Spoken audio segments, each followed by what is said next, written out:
This country must be restructured. We must go back to true federalism. Nigeria was a negotiated country.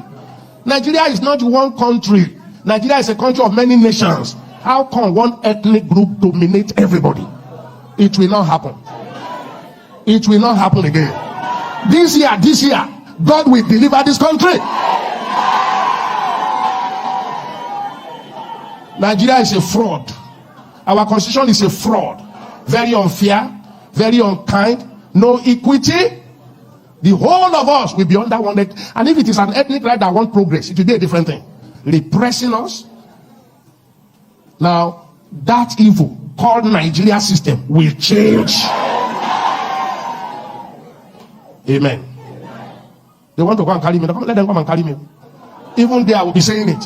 Welcome back to Local Journal, my people. Una know say plenty people they clamor for division for inside this country. Plenty people they talk say make everybody go their own separate way. Even me myself, I dey of the opinion say make we practice true federalism or make we go back to regional government so that everybody go they control their own resources, so that everybody go get power for their own region, just like as it did before they can change them. Because the truth of the matter be say north and south they different. Our way of life and the way they do our things they different. Many Nigerians like myself, we believe say the problem of Nigeria is started during the time where they amalgamate us together. But this former governor of Akwa Ibom State, where they call Victor Obong Atta, in talk say our problem no start from the time where they amalgamate us. Say amalgamation no mean be the problem of Nigeria. In support the fact say no be by force say we go dey together, and in talk say if we no go fit discuss or rediscuss our unity again, make everybody go in separate ways.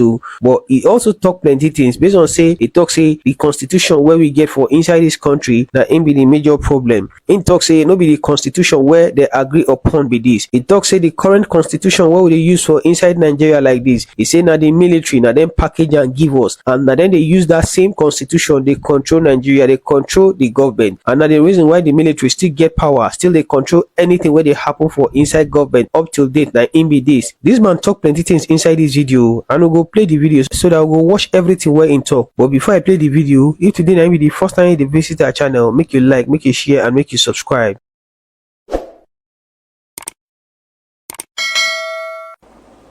You know, as I said at the beginning of Mass, our country is being torn apart by the incapacity to reconcile. Only 6 years after our independence, in 1966, some military officers thought that the politicians were not getting things right and staged a coup. That coup set a ball rolling that eventually culminated in the worst massacre and genocide in modern African history, the Nigeria-Biafran War. Attempts at discussion, mediation failed, mainly because one of the major partners in mediation was an interested party, the British. When you are calling those who sell arms, when you are calling those who steal your minerals when you are fighting,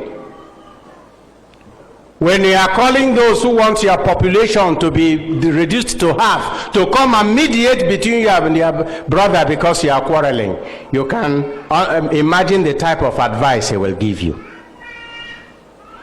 But that is not the worst. The worst is that since after that war, no attempt has been made at reconciliation. Let us talk this thing over. My brother and friend, the Bishop of Sokoto, Matthew Hassan Kuka, has kept saying, until Nigerians sit down and discuss the injustices done to the Easterners during the war and ask for pardon for the unjust murder, there will be no peace. And let me warn those going for Biafra, we will break away, but we will carry our heart with us. Even if we break away, that does not solve the problem. Let us talk these things over.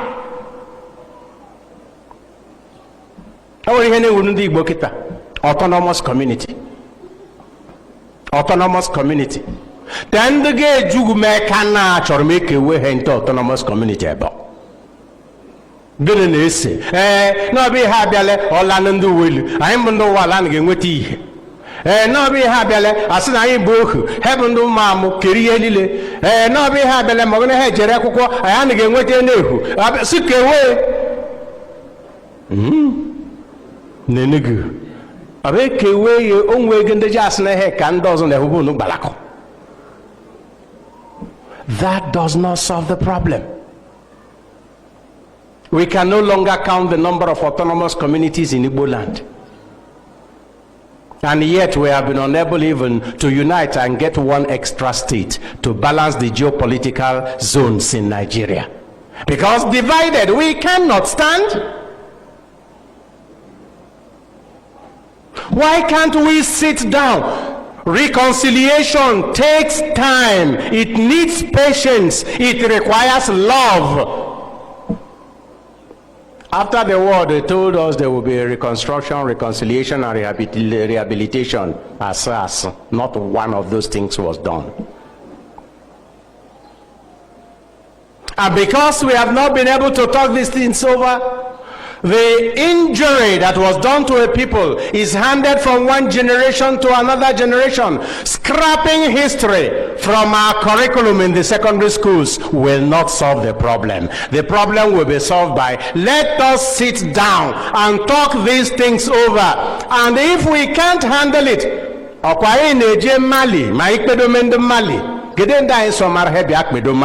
are going to Mali to reconcile them. Whom have we invited to come and help us reconcile ourselves? In our arrogance, we don't even accept we have any problem. If it doesn't work, invite some people who are more or less neutral, who have nothing to gain by your quarrel or by your reconciliation except that love is reigning. Invite them to help you look at this. We can't change Nigeria except we change the National Assembly. This evil law called Constitution, this is Jihadist Constitution. This is oligarchy Constitution. This is a constitution that put the whole of the country under one tribe. This constitution cannot allow to go. And it cannot change until you change the men at the National Assembly. The men at the National Assembly will not change until you select new people that will replace them. So the church must wake up.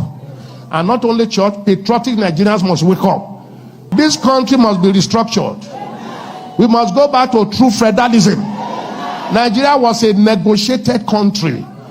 Nigeria is not one country. Nigeria is a country of many nations. How come one ethnic group dominates everybody? It will not happen. It will not happen again. This year, God will deliver this country.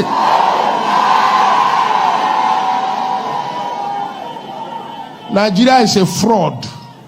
Our constitution is a fraud.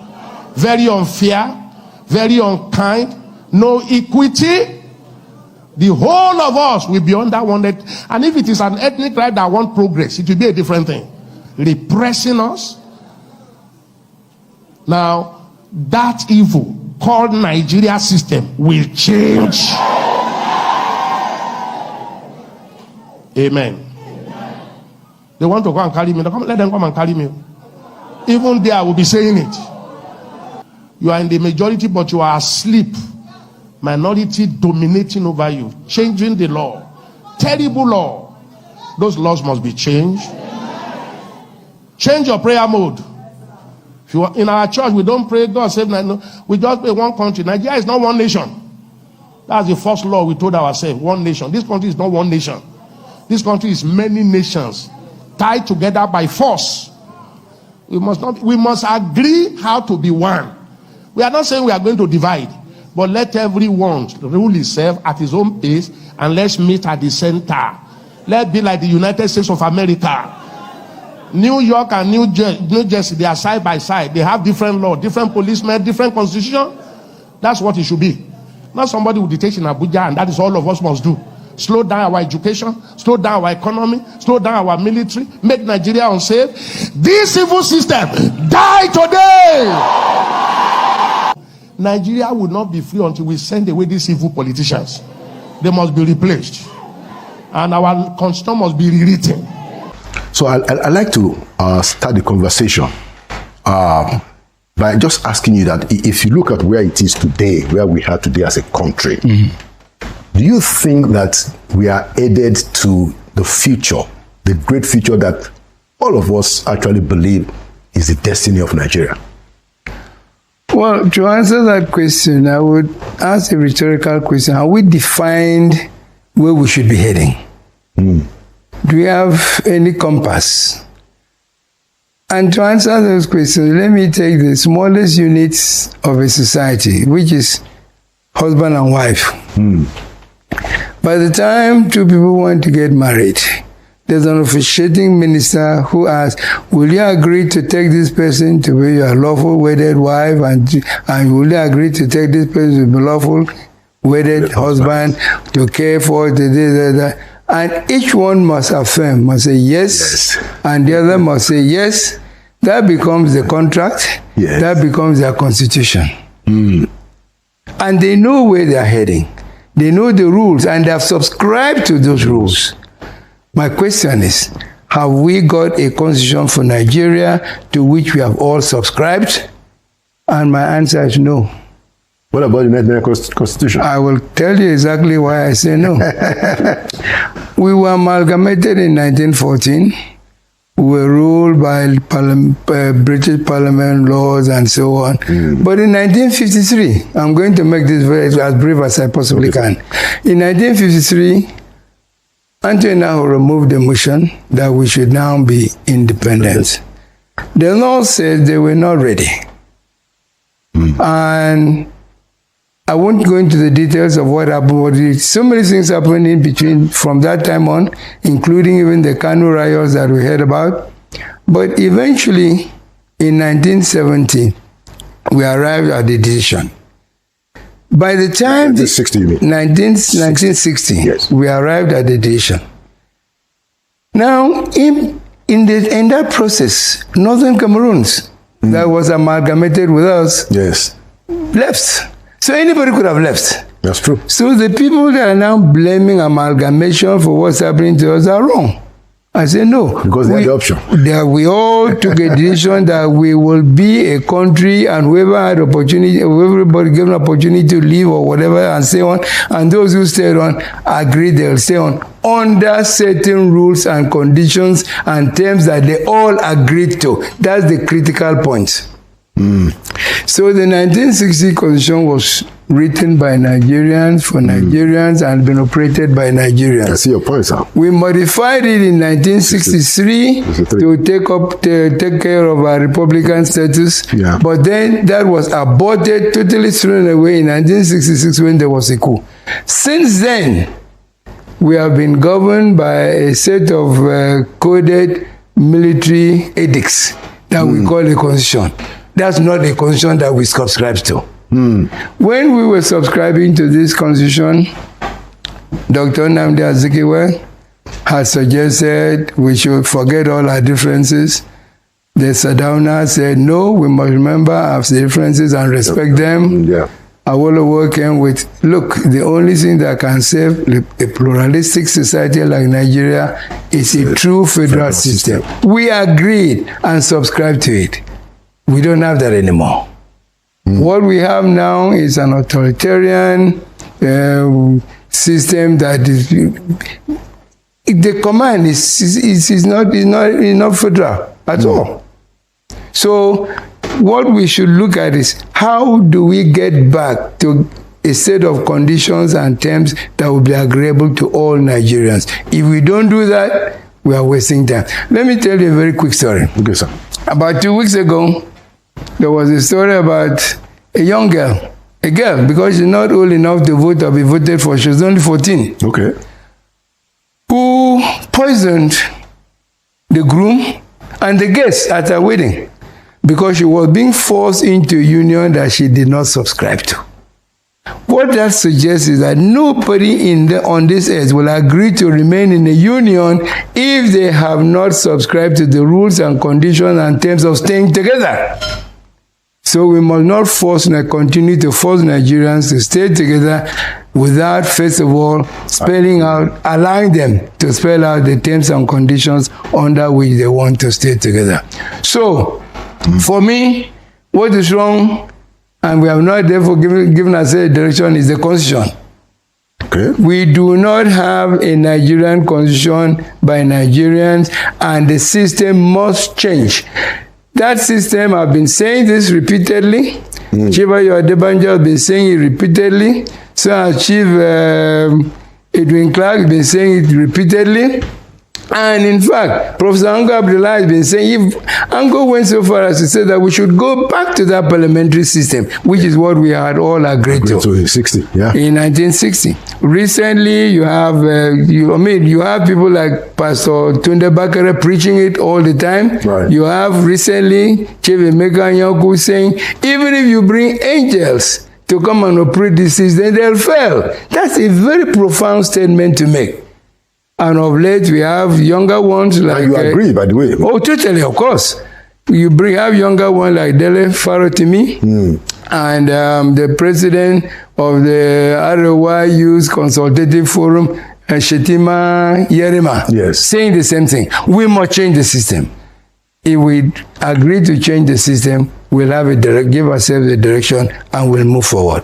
Interesting, and I like I like the takeoff, because it then gives us the opportunity to dimension the issue. The first thing I would like to ask you is, just so we understand your perspective very well. So, do you agree with Chief Emeka Anyaku's Patriots Club that made the president that, look, what we need to do is to have a constituent assembly and then is to have a referendum, in terms of the process, how to get there? It's one process, and I think it's perhaps the only process. So I agree with that. But the ultimate is what I say we must have. That is a new constitution for Nigeria, made by Nigerians for Nigerians. If we don't have that, we've lost it. Okay. So the 1999 constitution, which we have been using up until now, your view is that it is not helpful because it was handed over to us by the military, and that there are provisions in it that are inimical to federal structure, or is the practice of it? I just want to be clear. I want to get your mind not just clearly stated on this issue. I will state it very clearly. Not just because it was handed over, but it was made by the military and given to us. That's not our constitution. Even if the edict that brought it out said, this thing which is an addendum to this edict can be considered as Nigeria's constitution. So it is an addendum to an edict. So, and the provisions are wrong because they moved away totally from federalism.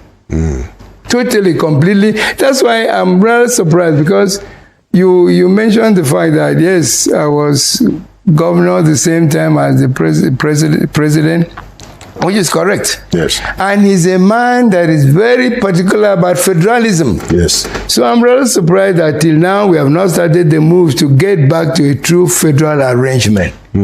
All the things that we should have in a federal system, they're totally absent from what we are saying now. For instance? For instance, we don't have a proper electoral process that will make sure that people who go there as leaders or representing the people. So the people have lost the sovereignty. We don't have a situation in which the subnational governments are coordinated with the federal government. I should elaborate on that because many people don't understand this. Please do. In a federal system, one government should not be subordinate to the other. They should be coordinates. I'll tell you a few things that happened while I was governor. Okay. The federal government decided they want to have new working hours. They decided 7:30 to 3:30 will be the working hours. You will remember, a lot of governors went in, nobody in the office, so they locked people out. Waste of time. What I did was to go in there and try to discover why is this so. And I find that most of those men and women that were absent were dropping their children at school at 8 o'clock. So how do you expect them to be at work by 7:30? So I decided, I did a referendum, and in Akwa Ibom, while I was there, the working hours were 8:30 to 4:30, not 7:30 to 3:30, because I did not see why federal government should sit in Abuja and dictate to me what time was my today. We have a situation in which Kaduna has 4 working days a week, and in Akwa Ibom, thank God, our governor, I think once a month, every Friday, people that particular Friday, people go to the farm. But at the time I did this, it was, like I've committed the worst crime. Second point was, even in the matter of minimum wage, federal government negotiated with labor, decided a minimum wage.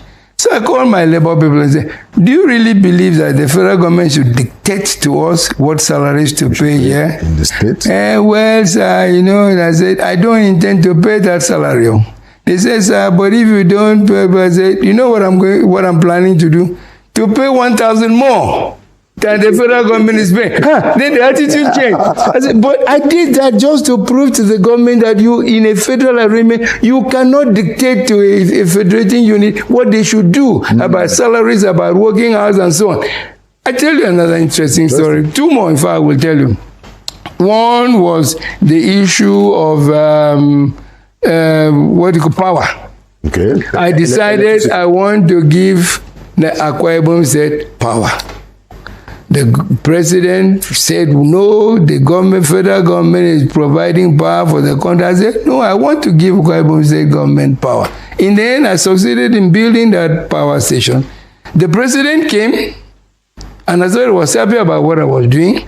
He commissioned the power station, but went back to Abuja and brought a law that if you generate, cannot distribute. After he came to spend Akwa Ibom money I cannot distribute to Akwa Ibom. I have to put it in the national grid that's failing all the time. Oh, wow. Last thing I will tell you about. So that was how that ended, basically. That's how it ended. So Akwa Ibom, like everybody, doesn't have 24-hour constant power, which was my dream for Akwa Ibom. And if I had had it, I think several other states would have followed suit. And interestingly enough, please, let me just...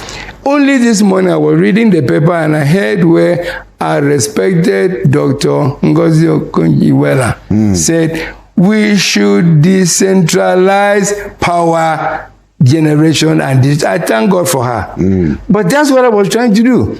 But because of the faulty non-federal arrangement that we have, I was stopped. It should not happen in the federal arrangement. Nigeria is potentially a first world country. If you fragment it and you allow the people to have free expression to their talents and capacities, they will flourish in their little enclaves, whether that's Ijebu Nation, Ijesha Nation, Bende Nation, Anambra Nation. No matter how many you fragment this space into, they will find ways to survive somewhat. But this is all I know. Nigeria, this was what I was born into. Like I said, in the cauldron of a civil war. This is what I have bettered my children into. Whatever you are going to do with this country, you must always understand that it is the people, not the construct. Nigeria itself might not be worth saving, but the victims are worth saving. Even if you are going to break Nigeria up, if you do not find a way to unite it first behind that purpose of breaking it up, they would have to fight to break it up. The civil war they are fighting in Sudan, have they finished fighting? The one that they have been fighting in, what's that country called now? Only one ethnicity, Somalia. Have they finished fighting? It's not about the Nigerian state. It's about the people. Whether Nigeria stays one or whether it's fragmented does not matter to me. I would prefer to see a Nigeria that is restructured to allow the people the right to self-determination, and let the people then decide whether they want to stay together as one or whether they want to go their separate ways.